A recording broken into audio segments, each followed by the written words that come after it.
very similar to what we were just talking to as far as approaching the ditch, that we want the rider close to the saddle, still with a little bit of a closed hip angle, slightly, because at the drop position, what's important, we've all seen this, where, you know, riders think, oh, the horse is going to jump huge off the drop, they're going to play on the backside, I'll lean back, right? And that's what creates that problem, right? Riders leaning back creates issues on the drop, okay? And typically, the more a rider does that, the bigger the horse jumps, or the more braced they become. So what we want to teach riders is that once they get close to the saddle, that the actual drop, that first of all, the horse doesn't go down first primarily, right? There's a moment where the horse comes up and lifts, depending on the edge of the drop. But there's a moment where the horse lifts and then they lower. So what we teach riders is that when the horse is crossing the plane of where the ground would have been, that what they need to do is allow their hip to follow the horse, okay? So you teach the rider to let their hip come forward, so it looks as though their shoulders have come back, but really the shoulders stayed in the same place, right? And the hip following the horse allows the rider to stay elastic. If you see there, like I can still land in my feet, right? Whereas if I'm in this position and I throw my shoulders back, what happens? Of course, I'm going to fall back on my seat.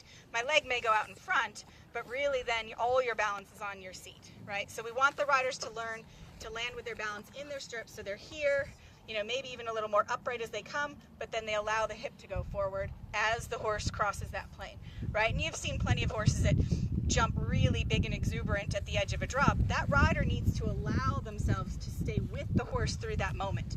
They need to stay with the horse and then allow the hip to go as they start to drop down. Does that make sense?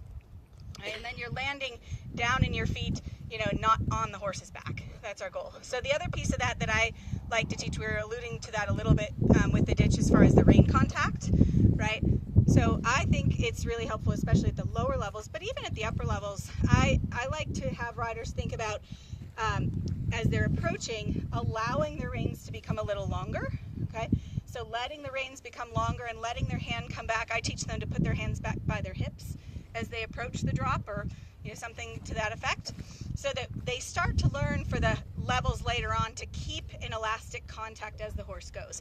It is very useful to open the fingers and let the reins slip, but as you progress through the levels, that might mean that you land with not a real connection with the horse. And as you progress through the levels, you want to be able to land connected with the horse without interfering with their jump, without being pulled forward.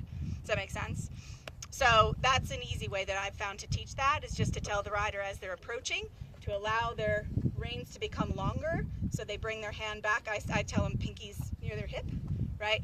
And then as they jump, they can still allow the elbow to follow, but they're already on a longer rein, so they don't have to let go as much.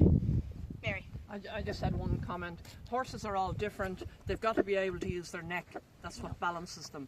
So if the horse is green and jumps like this, well, you're not going to throw the reins away. But once the horse understands that it's going to stretch its neck, you have to not impede that process. And as Emily said, that's where your fingers are open and your elbows move.